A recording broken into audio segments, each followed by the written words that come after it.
Let's see here. Is the stream working? That's the big question. Is it working? I do not know if it is working.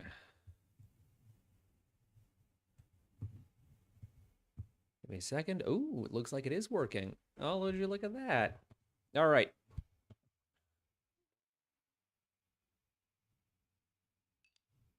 Let's see what's first on the docket. So I'm not actually expecting to get a single viewer on today's stream. That's not the purpose of today's stream. Today's stream is to get just give me an opportunity. Oh, and people are making noise in the kitchen. Oh yeah, I recently moved. And that's because I'm now going to college. I'm a student of social work. That's what's been taking up a lot of my time. But I've been trying to make in 2025, my New Year's resolution is to make a lot more time for this channel, and that includes streaming every Sunday. Main topic of today's stream, besides trying to get gold stake in every deck, which includes the black deck, which is a nightmare, is to talk about all of the anime that I've been watching the 2025 season and that I'm considering talking about on the channel in full form videos. So far, I've only really had the chance to watch the first episode of about 9 different anime, but there's a lot of them that have been catching my attention. So the first one that's kind of been catching my eye, or I guess the first one that I watched, is possibly The Greatest Alchemist. And let me tell you, this one is just... This one is an isekai like many others. And so there's a lot that, you come to expect from, this particular variety of trash. A guy... It has the classic isekai smartphone opening. The guy dies, or I guess he didn't die this time. He just got like summoned by accident. So he gets given some freebie powers as like a, what do you call it? Like a, just like a consolation prize. And the powers are like really poorly defined. He's got like the blessing of a goddess. He's got, oh God, it has to be a rental. He's got the blessing of a goddess. He has access to 100 types of magic, and he's an alchemist. And there's this really interesting dynamic to it where a bunch of people got summoned from this other world. And he was sort of the mistake. He wasn't supposed to be summoned, just all these other people were supposed to be summoned. The other 3 people, we sometimes get a little bit of POV from them, and that's kind of when the story is at its most interesting. And the reason that it is interesting with them is that there's this almost sinister vibe to the fact that they got summoned. And so, it's like, oh, we need you to do this for you and for us. But then these girls are just like, ooh, oh, I'm not sure that I trust you. And I like that dynamic. I think that's a really, really interesting dynamic to have. Oh, I almost forgot you existed. Hey, Leo. Yeah, don't worry. I almost forgot I existed as well. And so, what you kind of wind up getting from that dynamic is this really, really fun subversion on the classic isekai thing, where it takes this idea of just like, oh, we summoned you from this other world to help us, and these guys being like, that's sketchy as hell. But sadly, those guys aren't the main characters. The main character is just this really, really boring guy going on the most boring adventure imaginable. It's almost... I almost struggle to describe exactly how boring it is, because it has a lot to do with just the complete failure to integrate a lot of important aspects of story structure. There's just absolutely no tension. It's like, you think about like a classic sort of trashy isekai scenario, and it's like, oh, I can't find food, but then I realize I have this busted skill, and that lets me find food. Imagine, like, that's trashy, but it's salvageable. Most isekai look the same. I wonder how exactly this McDonald's genre came to be. That'd make an interesting topic for a video. But, it's like, you think about, it's like, oh, you've got this basic ass problem, right? You of like, oh, I don't have food, but then he discovers a way to make food, and that's like the solution to that problem, and all that bullshit. Uh, Imagine that if they just got rid of that first step. If there was never a moment where he was like, "Oh, I'm starving, but oh, now I can use my power to solve this problem." It's just here's a thing I can do with my power, and then it moves on to the next scene. I know that's not exactly rare for isekai to be that bad, but um, the Good Priest seems low budget but interesting. I don't think I've seen that one around. What's that one about? Yeah, this one's lost. But yeah, it's just it's transcendentally boring. It's actually impressive the degree to which like my eyes were just like glazing over while I watched it. I've actually started writing a script for a video about this one, possibly the greatest alchemist, because it really is that exceptional in the degree it does not understand the basics of story structure. Isekai Priest, I think. I'll have to check it out. I made like a list of all of the isekais that I planning on watching. So the ones that I have watched so far, possibly the greatest alchemist, the guild receptionist isekai, which is that's not even an isekai, but it's the native it's lit RPG, um, and Wizard's Promise. But then I also need to watch a bogus skill fruit master, even given the worthless appraiser's class, I'm actually the strongest. Beihaneko, the elf girl's cat is secretly an S-ranked monster. The salaryman isekai, middle-aged online shopper in another world. I'm a noble on the brink of ruin, so I might as well try mastering magic. I left my A-rank party to help a former student reach the dungeon depths. Magic Maker, Zenshu, and Sentai Red Isekai, which is the one I'm looking forward to the most. So I've still got 1, 2, 3, 4, 5, 6, 7, 8, 9, 10. 10 to watch on top of the 1, 2, 3 that I've already watched. And if you add that Isekai Priest thing that I apparently have been missing, that makes for 14 this season. Oh man, maybe I should make a tier list when this is over. Great Cleric. Oh, and it's from 2023. Okay, so we're only at 13. Yeah. No, I feel ya. Do we go for the buffoon pack or the jet? We go for the buffoon pack, obviously. That'll do. Next one that I watched was Ave Mujica, and I cannot properly describe to you the degree to which this anime disappointed me. So it opens in one of the most wild ways I could imagine an anime opening. It started with, there was like this girl who was waking up in a chair, and this other girl talking about how like the death games can begin or some bullshit like that, and how like the sleeping doll is fine. It sounded like it was some like weird religious ritual, and it's like talking about like some games that were about to begin. I'm like, all right, I mean this seems interesting at least, and I kept watching, and lo and behold, there was no death games. What they did is they like right after they said that, they started playing like a rock. So, like they were in front of an audience and like they were bringing out like the keyboard and electric guitar, and I'm like, is this like part of some sort of like weird like anime girl cult ritual or some shit, right? Like I was interested, like I wanted to know what was gonna happen, and then they just reveal that all of that interesting stuff that I was getting interested in was genuinely just the set dressing of a real-world, non-magical, world-buildingless musical performance.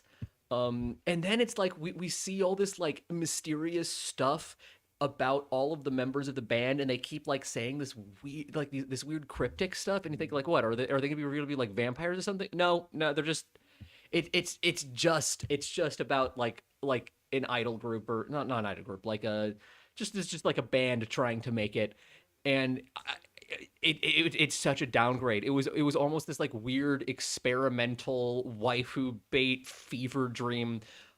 with like this really interesting CGI art style. And no, it's just like, I'm sure it's great. Like it seemed interesting. The characters seemed well developed, but I just can't care at this point. It was such a downgrade.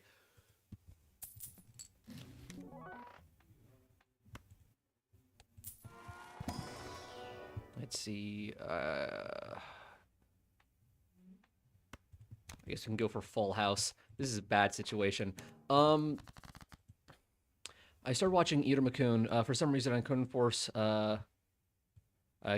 myself to keep watching. I mean, nothing wrong with Iruma-kun. I remember really, really liking Iruma-kun. I just also remember not caring enough to keep watching. You know, it's like I had a bit of a similar situation to you. It was just like, oh wait, no, this oh, yeah. The Iruma-kun, it's really, really interesting. I just, a lot of the time, I don't know. It's interesting and not much else. It's fun. It's kind of goofy, but I can't think of anything else to say about it. Let's see. What was the next one? Sorairo Utility. This was a fun one. This was a sports anime. It had a cute little intro to it. There was this girl who was like very self-conscious about like, oh, I've got no talents, I've got no skills which make me unique. And she goes around trying to find something like that, and she winds up like running into golf because she's too gay to ignore this really cute girl who's trying to teach her golf. And it does that like sport shonen thing where it gets very, very poetic about the sport in question to the point that like it almost gets comical. I think it managed to straddle the line and make it like easy to take seriously, like, but just barely. You know, the way they're talking about like just that feeling you get when you get that one perfect shot, or like the magic of fucking seeing the ball fly after you hit it, right? Personally, not a big fan of Yuri. It's romance, right? You know, like gay, straight, something in between. If it's a cute ship, I like it. And honestly, this one was a pretty damn cute ship. I was actually kind of a big fan of this.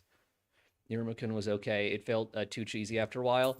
One of the biggest disappointments that I have gotten. I should have waited for the food pack. One of the biggest disappointments I have personally received was learning that this word is lost. That the green-haired girl wasn't his love interest, because I really, really liked them together, and I really, really liked the little, like, almost pseudo-ship episode they had in season 1. And so when I learned that, it's like, oh, no. He ends up together with this, like, other person, and I'm like, ah, damn it. But, I'm sure it's for the best and all that. I just really, really, really like that. Got too cheesy after a while. I guess, what do you mean by cheesy? I'm actually kind of curious about that. What was too cheesy about it?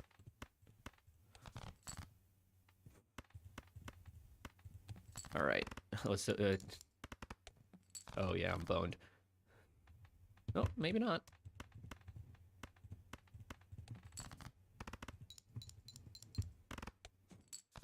But Saraira Utility, there was a lot to like about Saraira Utility. It was cozy. The characters, honestly, I just kind of liked the main ship. I'm not gonna lie. They were very, very, very charming, because you have this girl who's very clearly into golf, and it does this trope that I really, really love, where like one person sees their love interest as this like almost like magical individual, right? Like they're like stunned by their beauty and kind of like in awe of them. And then you have just And then you just have this other girl who's just like, "Oh my god, a person willing to listen to me about my interests," and and so she's just excited that this person is willing to engage in her hobby, and like that's just like clearly the at the front of her mind in every single one of their interactions, and it's just very, very, very charming.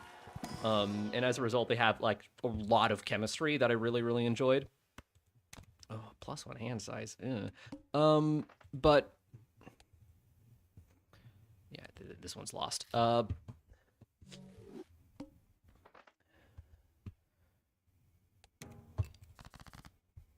Was Usagi Drop not getting a second season?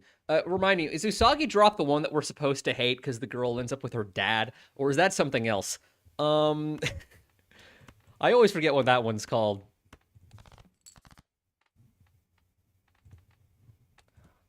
Here.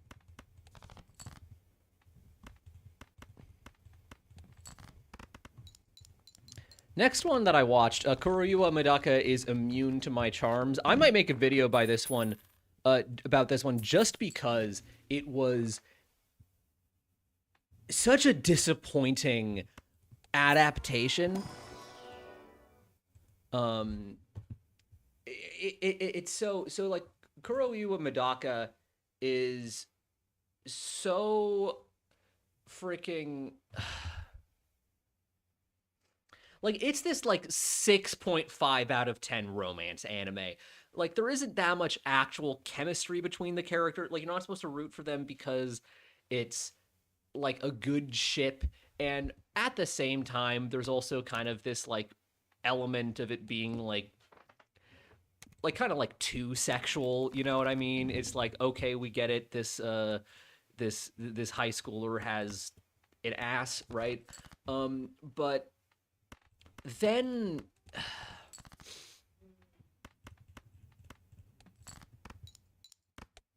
you know, it's got like this like fun little like what's the word, like gimmick. It's got a good bit associated with it. That's how I'd put it. It's got a really good bit.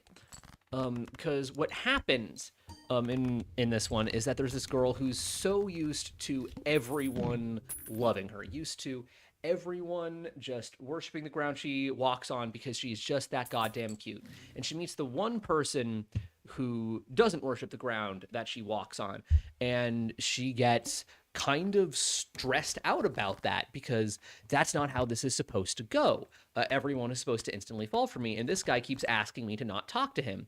And it's revealed that the reason that he doesn't want her to talk to him is because he is this monk who must remain chaste, and as a result, he cannot bear to be around her because she tempts him. And like that's a cute bit, I guess, but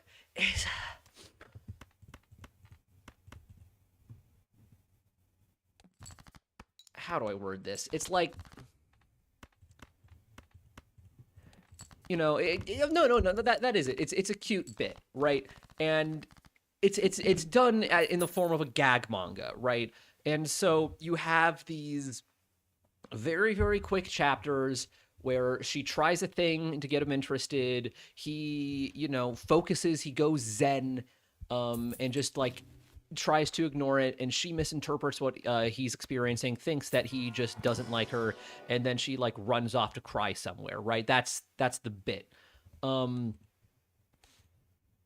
that's fine, right? That's sustainable for at least a little while. But it's all hingent on the very fast-paced nature of it, and then you have this anime adaptation that makes all of the wrong decisions. I think I don't know if it, I don't remember if it specifically starts with her like getting ready in the day. No, what it started with is this completely superfluous, like what would you even call it? Just like montage of her growing up and everyone loving her, which was not necessary because in the original, they communicated that with like a single page, and the page was all you needed. And it worked better with the page because it made it seem less like she has like some weird superpower and more like she's just a pretty girl a lot of people have a crush on. It's like they needed to show her, all like waking up as the most beautiful baby in the fucking delivery room or whatever you call it, right? And then like she goes and like they for some reason felt the need to insert like grown men ogling her, which is just I don't even know what to call that. Mask off, maybe? I don't know. But then you have this frustrating um it just slows it all down, right? This is like a gag manga focused on its speed. Not only does it take 5 minutes to get to page 4, which is roughly when the premise gets fully introduced, but then it's like they drag out the reveal that he actually likes her in a way that just absolutely goddamn conflicts. Like there are most of the scenes where they show him blushing at her is after the reveal that he actually likes her. But they stretch out that reveal till after a bunch of scenes where he's clearly getting flustered to the point that like it's very very obvious what the joke is, and so the joke has absolutely no weight. And like on top of the fact that they include this like montage of explaining her backstory of like how everyone loves her because she's so beautiful, they also include all of the like montages that were original to the manga that showed the same thing. And it's like, well, are you even trying? Like, it's just, I it's very it's very not good. Okay, I think another 2 pair will barely survive.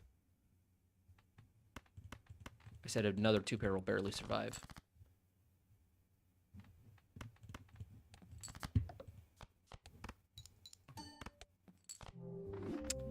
But yeah, so that one's really disappointing. It's just there's nothing interesting about the adaptation. It's just this really really trashy adaptation that makes all of the wrong decisions and tries to like flesh out the story by adding scenes that make it worse. Ubel Blot is, or Ubel Blot, or however you're supposed to pronounce it, was this really interesting fantasy story that I quite enjoyed. It has its little it has its little like curiosities of why they handled things in a certain way. It does that thing, yeah, but mostly just like in regards to how it handles its female characters, which can be a little frustrating at times. But overall, it's a very very compelling fantasy story that's just like it's about this like. So there were like 14 people who got sent out on a mission. Half of them killed the other half, except one of them secretly survived.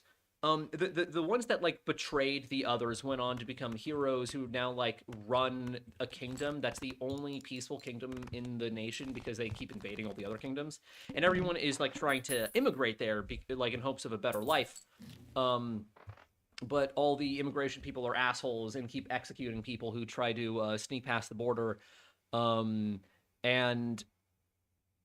then you have this the protagonist is just going in, and he's like a reincarnation of one of the guys who got like killed off in that big massacre thing, and he's just like, bring me to those bitches so that I can murder them. And he's just like, and he ends up like getting all of these friends who are involved in the smuggling thing, and he just kind of like, all right, I guess I've got these friends now.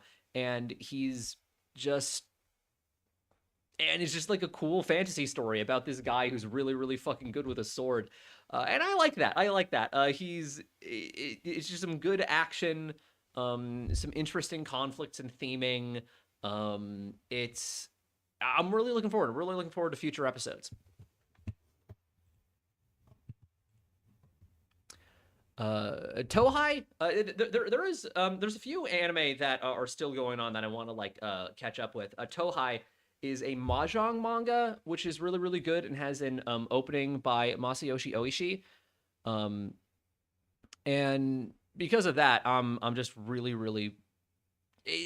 I mean, that's half of the reason I'm amped about the anime, but it is genuinely really really cool. I'm a huge fan of manga like Akagi. Nobuyuki Fukumoto's works in general are just so good, and it's so good to see someone doing something similar to that with a mahjong anime. I don't know how much that interests my viewers, but I think mahjong anime are super super cool, and I wish there were more of them. And there is one, and that's still going. And then I need to keep up with solo leveling. I want to check out Sakamoto Days, which is coming out. That actually seems like a good one. And I made like a short about how I was not impressed by Shangri-La Frontier when it first came out. But that was after watching the first episode, and after the second episode, I was like, oh crap, I gotta watch the rest of this. This is actually kind of peak.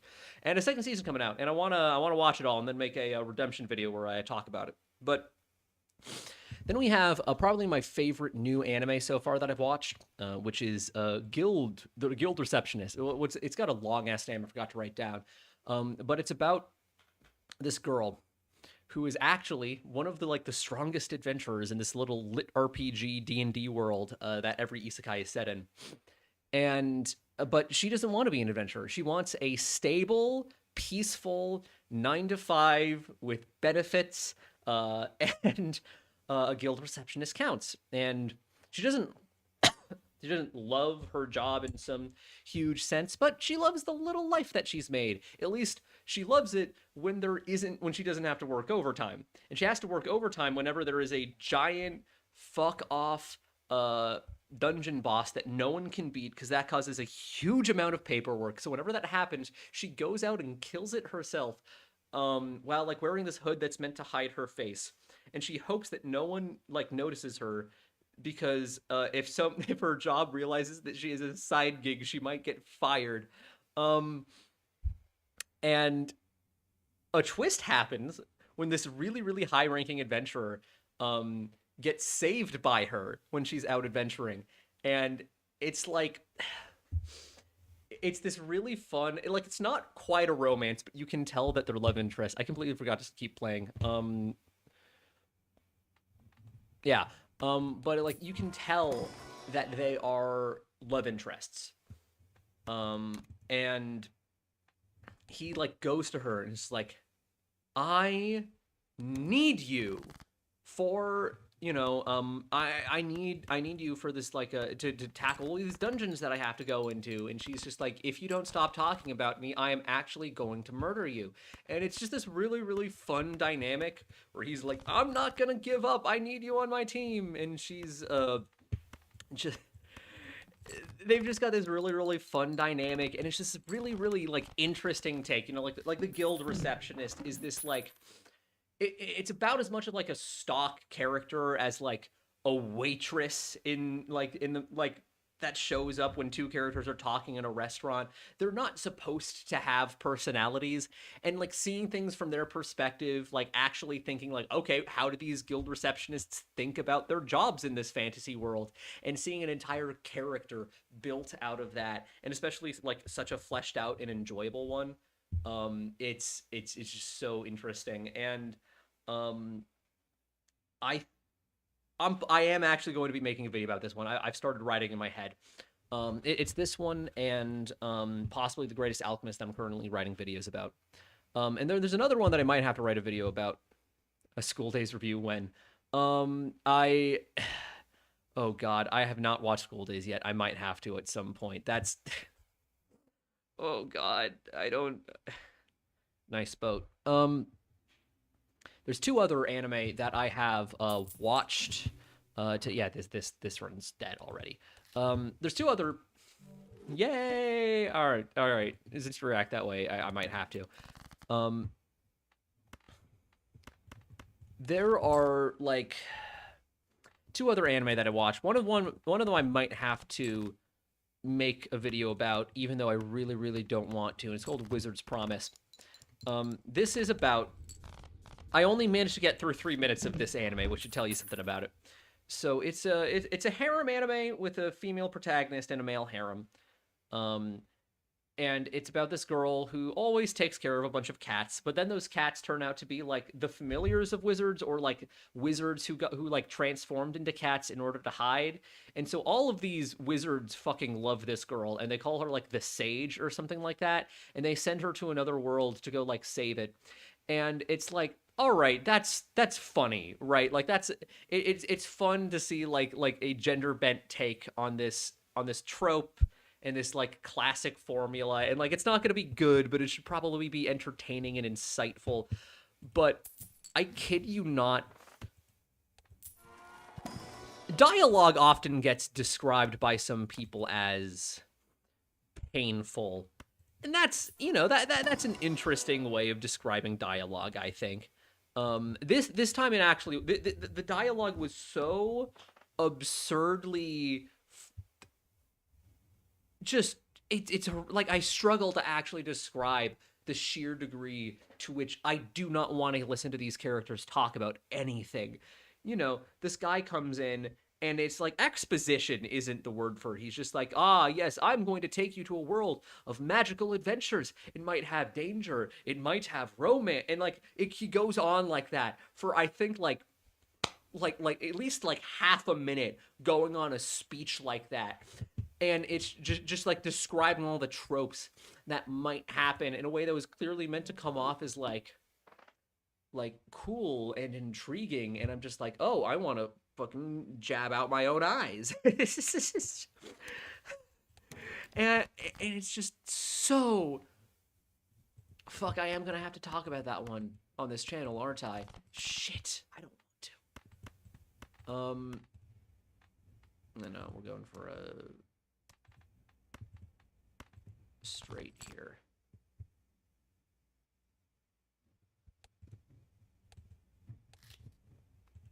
So that one, I don't have much to say because I only watched like 3 minutes, but it was painful to watch. Then the last one that I actually watched, the last anime this season that I've watched so far, is something called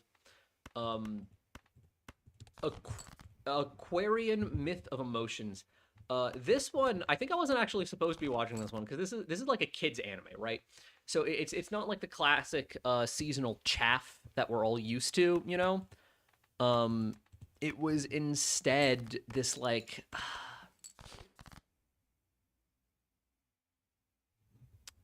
how do I word this? So you have this. So it's a mecha anime kind of, right? So you have this school where all of the kids get trained in this VR like space dogfighting game. And the secret reason for this is that they're all being trained to eventually be pilots of these things called elements, I think, which are these like ships that are meant to fight creatures of myth, which are these angel ass like Evangelion angel ass monsters that come in through these cracks, and then the kids have to fight them. And to the kids, this is like almost weirdly normal.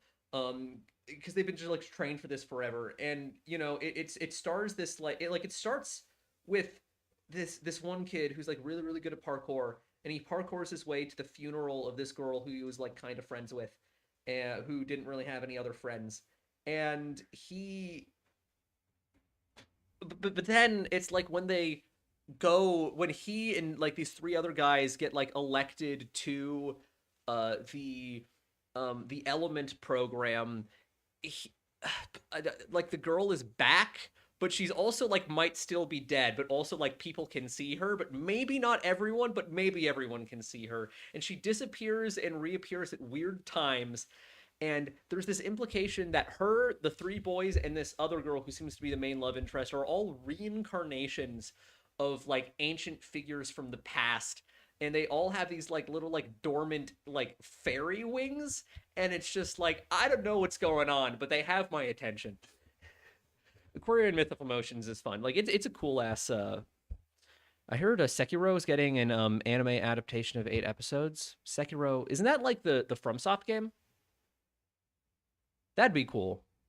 I Man, it'd be really interesting to see an anime adaptation of a FromSoft game. I've never played Sekiro. I played a little bit of the first Dark Souls, but that's interesting. You know what else is getting an anime adaptation? Yu-Gi-Oh! And I'm not talking about like the Yu-Gi-Oh! Anime we know. So I'm really into Yu-Gi-Oh! I've got this like ancient draft that I need to fix about I can't wait to see my waifu, the Guardian Ape. there is this really so an aspect of Yu-Gi-Oh that not a lot of people not involved in the game know about is that the card art has lore. So something that Konami will do is that they will create like a protagonist of a lore series, and there's a story about them told exclusively through card art, right? So you have this story about this guy named Albaz, and he's this like dragon boy that fell from the sky in this fantasy world called Dogmatica, and then like the nation of Dogmatica wants to kill him, but this one girl, Ecclesia, takes pity on him and runs away with him and tries to find some way to, I don't know. Albaz lore is complicated, but like Ecclesia is a card, Albaz is a card. All the people they have to run from are cards, and all that stuff is really really cool. And Konami is now making these animated shorts that are going to be, I think, airing in the spring. It's going to be in like April or March or May or something like that. And it's going to be for Albaz lore and also Sky Striker lore. Sky Striker currently has a manga, which is actually apparently quite good. And I think that's really, really good because I don't know if you guys are like familiar with Albaz lore or not. Albaz lore goes fucking hard. It is such a cool story, and it deserves to be told in some sort of like format more involved than just like the art on 120 or so like pieces of cardboard. You know what I mean? Um, so we're really excited about that. So I didn't get a single run going on Black Deck, but that's just sort of how a Gold Stake goes and how Black Deck goes because Black Deck is ass. Let's see here. What I've gotten. I've gotten Gold Stake in green, yellow, blue, red, Zodiac, and the Ghost deck. Oh, and Magic Deck. So I've gotten like half of them. I'm going to keep working on this. And next Sunday, I'm probably going to keep talking about new anime that's still coming out. This was fun to talk about. I'm probably going to be turning this into a lot of shorts. It was really cool talking to both you guys. It's always great being able to interact with fans of the channel. It's nice. I like streaming a lot. It's fun being able to just sort of blab. Anyways, thanks everyone. This was how can I join the gameplay? There's no gambling in it. You're gambling your sanity. It's the thing about the thing about Balatro is it's just like, okay, yeah, this seems like a fun concept for a game. Yeah, sure, I'll buy it. I'll play it for a little bit, and then it's just like, yeah, okay, bye. Then you don't stop playing, and that's the Balatro experience.